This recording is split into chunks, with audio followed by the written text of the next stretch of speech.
معراج انسانیت۔ ایسا معلوم ہوتا ہے کہ جس شخص میں کائناتی شعور بیدار ہو جاتا ہے اس کے ادراک میں ایک ایسی نورانیت پیدا ہو جاتی ہے جسے ہم الفاظ میں بیان نہیں کر سکتے۔ اس انسان کے شعور کے سامنے کائنات کا مقصود و مفہوم بجلی کسی چمک کے ساتھ غیر مبہم طور پر بے نقاب ہو جاتا ہے۔ وہ اس حقیقت کو محض عقیدتاً نہیں مانتا بلکہ اپنی آنکھوں سے دیکھ لیتا ہے کہ یہ عظیم القدر کائنات جو عام نگاہوں میں ایک غیر ذی حیات مادے کے ڈھیر کے سوا کچھ نہیں، فی الحقیقت حیات مشہود ہے۔ وہ اپنی آنکھوں سے مشاہدہ کر لیتا ہے کہ انسانی زندگی ہمیشہ رہنے والی ہے، اسے فنا نہیں۔ اس مقام پر پہنچ کر وہ محسوس کرتا ہے کہ کائنات جو کچھ دکھائی دیتی ہے فی الحقیقت ایسی نہیں۔ اس میں جن باتوں کو دراصل اہمیت دینی چاہیے وہ نہیں جنہیں عام طور پر اہمیت دی جاتی ہے۔ اس طرح اس کے نزدیک زندگی کی اقدار اور حقیقت کے متعلق اس کے شعور کے تمام تصورات بدل جاتے ہیں۔ جسے اس سے پہلے اصل سمجھا جاتا تھا وہ سراب بن جاتا ہے، اور جسے سراب قرار دیا جاتا تھا وہ اصل اور حق بن جاتا ہے۔ وہ اس طرح ایک ایسے مقام پر فائز ہوتا ہے جہاں وہ ان تمام سیاسی اور معاشرتی مسائل کو جو دور حاضرہ میں اس طرح ہمارے گلوگیر ہو رہے ہیں اس انداز سے حل کر کے رکھ دیتا ہے جس کا ہم تصور بھی نہیں کر سکتے۔ اسی سے ایک ایسی ملت تیار ہو جاتی ہے جو اپنے مقام کو پہچانتی ہے اور تمام اقوام و ملل سابقہ کے اعمال و کردار کے لیے میزان بن جاتی ہے۔ اس کائناتی شعور کی بیداری کے بغیر زندگی میں نظم و ربط ناممکن ہے۔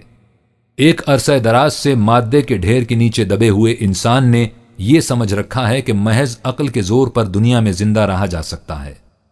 لیکن آہستہ آہستہ یہ حقیقت ان پر منکشف ہوتی جا رہی ہے جنہیں فطرت نے آنکھیں عطا کی ہیں کہ محض عقلی منطق سے زندگی میں نظم پیدا نہیں کیا جا سکتا۔ اگر موجودہ انسان اسی روش پر قائم رہے تو وہ اگر ان قبائل و اقوام کی طرح جن کا وجود طبعی طور پر دنیا سے مٹ چکا ہے فنا نہ بھی ہوئے تو بھی اپنے لیے وہ ایسے حالات پیدا کر لیں گے جو ابھی سے پیدا ہو چکے ہیں جن کے ماتحت زندگی ناممکن ہو جائے گی۔ ایسے حالات میں جن میں ہر وہ متاع جو انسان کے پاس ہے اس سے چھن جائے گی، وہ متاع جو اسے ان انسانوں سے ملی تھی جن کا کائناتی شعور بیدار ہو چکا تھا اور وہ اپنے آپ کو پہچانتے تھے۔ اس لیے مستقبل عام انسانوں کے ہاتھ میں نہیں، وہ ایسے انسان کے ہاتھ میں ہے جو فوق البشر ہے، جو ہم میں پہلے ہی پیدا ہو چکا ہے اور زندہ و پائندہ موجود ہے۔ بحوالہ آؤسپینس کی کتاب ٹرٹیم آرگینم۔ سابقہ اوراق میں جو کچھ آپ کی نگاہوں سے گزر چکا ہے اس پر نگاہ بازگشت ڈالیے اور پھر دیکھیے کہ آؤسپینسکی جس فوق البشر کے ہاتھ میں انسانیت کا مستقبل قرار دیتا ہے وہ اس ذات گرامی صلی اللہ علیہ وسلم کے علاوہ کوئی اور بھی ہو سکتا ہے، لیکن وہ ان تمام خصوصیات کبریٰ کا حامل ہونے کے باوجود اپنے آپ کو فوق البشر نہیں کہتا۔ اور برگسان کے الفاظ میں ہے کہ اس سے کسے انکار ہو سکتا ہے کہ عقل انسان کا امتیازی نشان ہے۔ یہ بھی ہر ایک کو تسلیم ہے کہ عقل متاع گراں بہا ہے،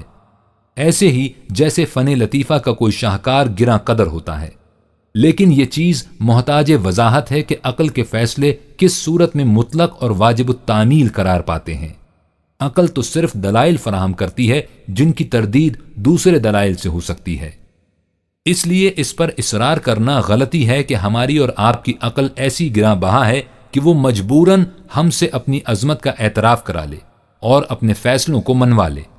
ہمیں اس کے ساتھ یہ بھی کہنا ہوگا کہ عقل و بصیرت کے پیچھے وہ انسان ہیں جنہوں نے نوع انسانی کو خدائی رنگ میں رنگ دیا اور اس طرح عقل کو لاہوتی سند عطا کر دی۔ یہ وہ گراں قدر ہستیاں ہیں جو ہمیں ایک مثالی معاشرے کی طرف کشاں کشاں لے جاتی ہیں۔ بحوالہ برگسون کتاب The Two Sources of Morality and Religion۔ اس ذات اقدس صلی اللہ علیہ وسلم و اطہر کی سیرت طیبہ پر نگاہ ڈالیے جس نے انسانوں کو اس طرح خدائی رنگ میں رنگ دیا کہ ان کے ہاتھ خدا کی تقدیریں بن گئے، اور پھر سوچئے کہ کیا دنیا میں کوئی اور انسان بھی ہے جو اتنے بلند مقام پر کھڑا انسانیت کو اس معاشرے کی طرف دعوت دے رہا ہے جسے برگسون جیسا صاحب فکر مثالی معاشرہ قرار دیتا ہے۔ ہر چند وہ ذات گرامی صلی اللہ علیہ وسلم اپنے عظمت مقام کے لیے انسانی تائیدات و سندات کی محتاج نہیں، لیکن جسے اس قسم کی تائید اور سند درکار ہو وہ اس باب میں ایک اور غیر مسلم مورخ کی شہادت سن لے اور خود دیکھ لے کہ جنہوں نے اس بے مثال سیرت کا غیر جانبدارانہ مطالعہ کیا ہے وہ اس باب میں کس نتیجے پر پہنچے۔ لمارتین اپنی کتاب ہسٹوری دلا ترک میں لکھتا ہے، دنیا میں کسی انسان نے برضا و رغبت یا طعن و کرہن محمد صلی اللہ علیہ وسلم کے نسب العین سے بلند نسب العین اپنے سامنے کبھی نہیں رکھا۔ یہ نسب العین عام انسانی سطح سے بلند تھا، ما فوق البشر نسب العین۔ یہ نسب العین کیا تھا؟ خدا اور بندے کے درمیان جو تہمات کے پردے حائل ہو چکے تھے انہیں ایک ایک کر کے اٹھا دینا اور اس طرح خدا کو انسان کے سینے میں سمو دینا اور انسان کو خدائی صفات کے رنگ میں رنگ دینا اور باطل خداؤں کے ہجوم میں ایک منزہ خدا کا مقدس اور معقول تصور پیش کرنا۔ آج تک کبھی کسی انسان نے اس قسم کی ہمت نہیں کی کہ اس قسم کے عظیم و شان کام کا بیڑا اٹھائے جو اس طرح انسانی مقدرت سے باہر ہو اور اس کے ذرائع اس قدر مسدود ہوں، اس لیے کہ نہ اس وقت جب اس نے اس اہم فریضے کا تصور کیا تھا اور نہ اس وقت جب اس کی عملی تشکیل کے لیے قدم اٹھایا تھا اس کے پاس اپنی ذات یا صحرا کے ایک گوشے میں بسنے والے مٹھی بھر انسانوں سے زیادہ کوئی ساز و سامان اور ذریعہ اور وسیلہ نہیں تھا۔ اس فقدان ذرائع کے ساتھ آج تک کبھی کسی انسان نے دنیا میں اس قسم کا عظیم اور مستقل انقلاب پیدا نہیں کیا۔ وہ انقلاب جس کا نتیجہ یہ تھا کہ 200 سال کے اندر اندر اسلام عملاً اور اعتقاداً تمام عرب پر حکمرانی کر رہا تھا،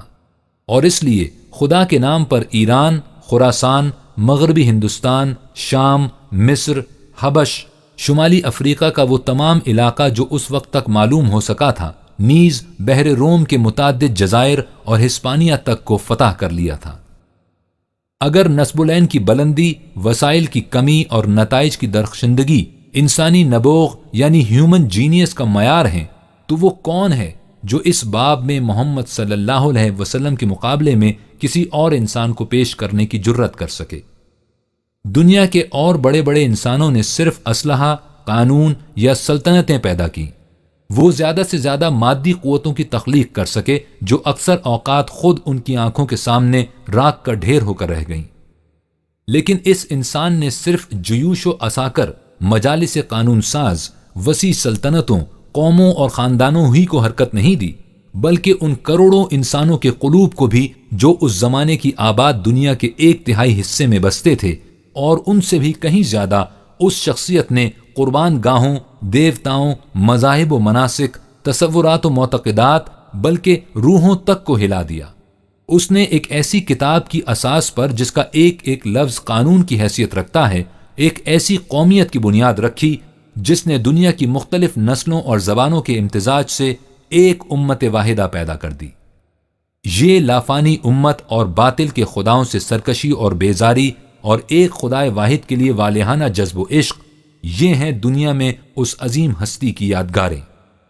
افسانوی خداؤں کے ہجوم میں ایک خدا کے تصور کا اعلان بجائے خویش ایک ایسا معجزہ تھا کہ جو ہی یہ الفاظ اس منات کی زبان سے نکلے اس نے تمام باطل خداؤں کی عبادت گاہوں کو ختم کر دیا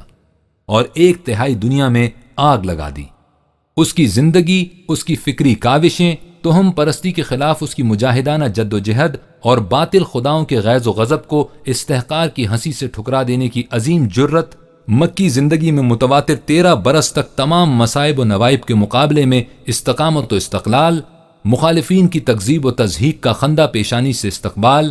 یہ تمام مشکلات اور پھر ان کے بعد اس کی ہجرت، اس کی مسلسل دعوت و تبلیغ، اس کا غیر منقطع جہاد، اپنے مقصد کی کامیابی پر یقین محکم اور نامساعدت حالات میں اس کی مافوق البشر جمعیت خاطر، فتح و کامرانی میں تحمل و عفو، سلطنت سازی کے لیے نہیں بلکہ اپنے الوہیاتی مقصد کی کامیابی کے لیے اس کی امنگیں اور آرزویں، وجد و کیف کی دنیا میں اس کی متواتر نمازیں اور دعائیں، اپنے اللہ سے راز و نیاز کی باتیں، اس کی حیات، اس کی ممات اور بعد از موت اس کی مقبولیت، یہ تمام حقائق کس قسم کی زندگی کی شہادت دیتے ہیں؟ کیا ایک مکذب یا مفتری کی زندگی کی یا ایسے انسان کی زندگی کی جسے اپنے دعوے کی حقانیت پر غیر متزلزل ایمان ہو۔ اس کا یہی کوہ شکن ایمان تھا جس نے اس میں ایسی لرزہ انگیز اور بے پناہ قوت پیدا کر دی تھی کہ اس نے اپنے عقیدے کو زندہ اور پائندہ بنا کر دکھا دیا۔ یہ عقیدہ کیا تھا؟ خدا کی توحید اور تنزیہ۔ اول ذکر یہ بتانے کے لیے کہ خدا کیا ہے، اور ثانی ذکر اس کی وضاحت کے لیے کہ خدا کیا نہیں ہے۔ وہ اللہ اور یہ لا، ایک حصہ دنیا سے باطل خداؤں کو مٹانے کے لیے، خواہ اس میں تلوار کی بھی ضرورت کیوں نہ پڑے، اور دوسرا حصہ خدائے حقیقی کی مسند جلال بچھانے کے لیے۔ بہت بڑا مفکر، بلند پایا خطیب، پیغامبر، مقنن، سپہ سالار، تصورات و معتقدات کا فاتح، صحیح نظریہ حیات کو علی وجہ البصیرت قائم کرنے کا ذمہ دار، اس نظام کا بانی جس میں باطل خدا ذہنوں تک کی دنیا میں بار نہ پا سکیں، 20 دنیاوی سلطنتوں اور ان کے اوپر ایک آسمانی بادشاہت کا بانی، یہ ہے محمد صلی اللہ علیہ وسلم۔ ان تمام معیاروں اور پیمانوں کو اپنے ساتھ لے آؤ جن سے انسانی عظمت و بلندی کو ناپا اور پرکھا جا سکتا ہے، اور اس کے بعد ہمارے اس سوال کا جواب دو کہ کیا دنیا میں اس سے بڑا انسان بھی کوئی ہوا ہے؟ اور ان تمام انسانی شہادتوں سے بلند شہادت کہ جس سے بلند تر شہادت اور کوئی ہو نہیں سکتی، خود خالق کائنات کی شہادت ہے، جس نے فرما دیا وَهُوَ بِالْأُفُقِ الْأَعْلَى۔ محمد صلی اللہ علیہ وسلم انسانیت کے بلند ترین مقام پر فائز ہیں۔ انسانیت کے معراج کبریٰ اور شرف اعلیٰ کا یہی وہ مقام ہے جس کے پیش نظر خدا اور اس کے فرشتے اس ذات گرامی صلی اللہ علیہ وسلم پر ہزار تحسین و تبریک کے پھول نچھاور کرتے ہیں۔ ان اللہ وملائکتہ یصلون علی النبی یا ایہا الذین آمنوا صلوا علیہ وسلموا تسلیما۔ جس دن انسانی حیت اجتماعیہ نے اس ذات گرامی صلی اللہ علیہ وسلم کی حیات طیبہ کو اپنے سامنے بطور نمونہ اسوہ حسنہ رکھ لیا، یہ دنیا جنت ارضی میں تبدیل ہو جائے گی۔ دیکھیں کہ اقوام عالم میں یہ سعادت سب سے پہلے کس کے حصے میں آتی ہے۔ طوبى لهم وحسن مآب۔ صدق اللہ العظیم۔